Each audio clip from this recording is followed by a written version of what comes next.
Alright, you guys, what is going on, and welcome back to the channel. So for actually months now, you guys have been asking me to make a video on headers, equal length versus unequal length. So finally we are covering that topic. Now, since the dawn of time, and I mean the very beginning of time, long before dinosaurs walked this earth, WRXs and STIs all came with unequal length headers. If you don't know what those are, I'll show you guys some really crude drawings that I did. Don't judge them overly. But the equal length headers are what gave older Subarus the iconic rumble that you all know and love so very well, like this one.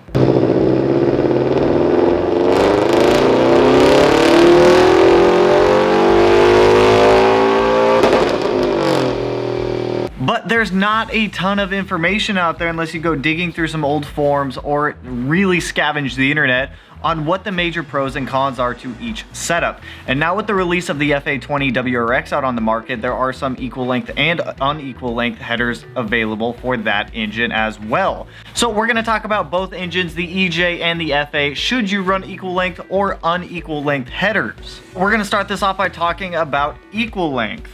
So as you can see on my very crude drawing here, equal length headers are going to be on, oh my god, the video is going to be flipped backwards. Equal length headers are on this side, the side that says unequal length. I should have drew this mirrored, but I guess not. So as you can see with an unequal length setup, the runners for the headers go, one side has to wrap all the way around. Now I did label on here cylinders 2 and 4 are the ones with the longer runner setup versus cylinders 1 and 3, which have a much shorter exhaust setup. Now, because cylinders 2 and 4 have a longer runner than cylinders 1 and 3 do, it tends to make that side of the engine a lot hotter. Because the exhaust has so much farther to travel, it allows more time for the exhaust gas to heat up the material that the header is made out of and then transfer that heat up into the cylinder heads. That's why you see a lot of failures on cylinder 4 and cylinder 2 when it comes to Subarus, whenever it comes to ringlets or just overall piston failures. Because that side of the engine gets so much hotter, it just puts a lot more stress on the engine over time. That's why you see a lot of people out on the market doing cylinder 4 cooling mods, whether it's Get a Dom or some other off-brand that people are using. It does help cool down that side of the cylinder head. Now, are there actually any pros to running an unequal length header? Not necessarily, no, unless you're just running them for the sound. There's not a lot of benefits using an unequal length header over running a equal length header. Now, some of the cons, we kind of talked about this a little bit, is you can get higher EGT temperatures coming out of cylinders 2 and 4 because of that exhaust manifold length. Now, 1 and 3 will obviously be a lot cooler because the collector is a lot closer to the actual runner. If you look at my crude little drawing, you can see that cylinders 1 and 3 have much distance. I'd say maybe a third the distance. That's also not drawn to scale, but maybe about a third of the distance that cylinders 2 and 4 have to travel. Now, whenever it comes to getting exhaust gas out of the motor and actually through the exhaust manifold, there's something that unequal length headers kind of do that no other headers do, and that's the exhaust pulsation. That's why you hear that Subaru rumble. I feel like I don't need to go too far in depth with this because I'm sure a lot of videos out there have been made about why Subaru sound the way they do, but essentially you have one exhaust pulse followed by another, and it kind of offsets each other because of the length of the two runners. Now, just to give you guys a little sound clip, here are a couple sound clips of an unequal length header on my STI when we had the stock header on the car.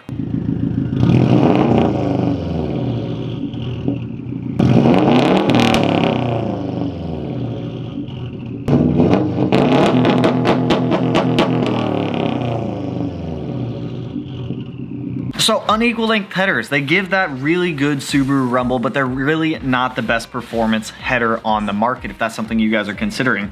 Now, if you guys take a look over here at the equal length header side, you can see that the exhaust runners are the exact same length, and then the collector meets up in the middle and then it wraps up and around.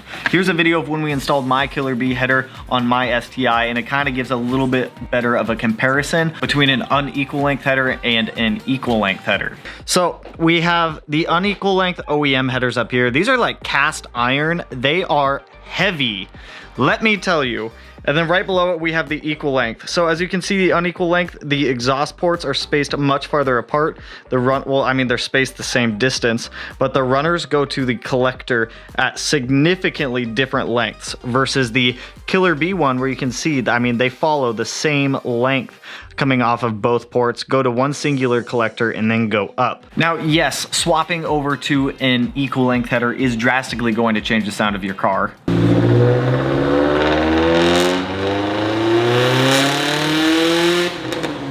but there's a lot more benefits to using an equal length header over using an unequal length. So when swapping over to an equal length header, you're going to see a lot better top end power, and it's also going to help smooth out exhaust flow quite a bit. Because the exhaust gases have to travel the exact same distance before hitting the collector, it gives a lot more time for everything to flow a lot smoother. And because you're reducing the distance on how far the exhaust gas has to travel, it's also reducing the EGT temperatures and reducing how much heat is actually being transferred up into the cylinder head on cylinders 2 and 4. Thusly, it is increasing the longevity of your motor because you're bringing those temperatures down even more, which is what we want. Everyone wants their motor to last as long as possible, but sometimes people don't fully want to give up the sound of their car over the longevity or the reliability of it, but that's totally fine. People have been running unequal length manifolds on their car for a very long time. Some cars never see failure. There are definitely things you can do to mitigate that failure when running an unequal length header if you so do choose to. Now, I touched on scavenging a little bit when it comes to exhaust gas. For those of you that don't know, exhaust scavenging is essentially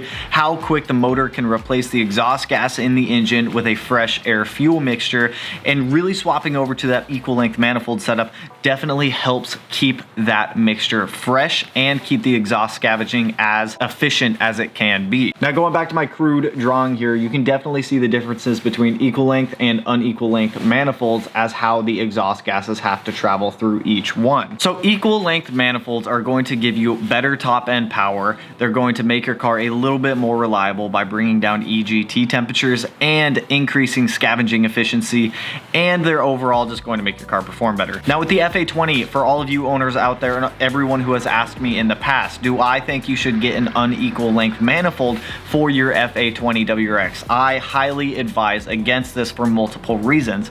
Now, your FA20 WRX utilizes a twin scroll turbo. By swapping over to an unequal length manifold from an equal length, you're changing the scavenging the exhaust is having, and you are also creating a pulsation in the exhaust, so that way you're losing the efficiency of your twin scroll turbo setup. On top of that, you're also going to be decreasing your fuel mileage because you are swapping out to a less efficient header, and you're also going to be giving up a lot. Well, you're not going to be giving up a lot, but you're going to be giving up some power and some torque on your end. I really don't see any benefits to swapping over to an unequal length header on any FA20s out there. You're also running the chances of increasing EGTs, which will also increase cylinder head temperatures and can likely increase the potential of rod failure, ringland failure, or any of these other failures that can be associated with running an unequal length header. But this video is not intended to be crazy long, so one more time, here's a couple more sound clips of an unequal length header versus an equal length header.